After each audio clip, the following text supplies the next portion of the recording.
জুলাই যোদ্ধাদের যদি পুলিশ প্রশাসন নিরাপত্তা দিতে ব্যর্থ হয় তবে পাল্টা আঘাত চালিয়ে যাবে তারা, এমন হুঁশিয়ারি দিয়েছেন এনসিপির আহ্বায়ক নাহিদ ইসলাম। আজ বিজয় দিবস উপলক্ষে আয়োজিত এনসিপির আগ্রাসী বিরোধী যাত্রা শেষে শাহবাগে এই হুঁশিয়ারি দেন তিনি। বলেন, জনগণ বাদে এনসিপির কোনো বাহিনী নেই যারা নিরাপত্তা দিতে পারে। নিজেদের নিরাপত্তা নিজেরাই দেওয়ার কথা বলে নাহিদ আরও বলেন, জুলাই যোদ্ধা ও ইনকিলাব মঞ্চের ওসমান হাদির ওপর হামলা কোনো সাধারণ ঘটনা নয়।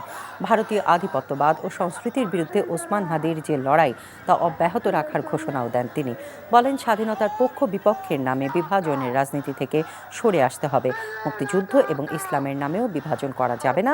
বলেন, 1947 সাল থেকে 2024 পর্যন্ত মানুষের মুক্তির সব আন্দোলনকে ধারণ করে এনসিপি। আমাদের নিজেদের নিরাপত্তা নিজেদেরকেই নিতে হবে। জনগণ বাদে আমাদের আর কোনো নিরাপত্তা বাহিনী নাই।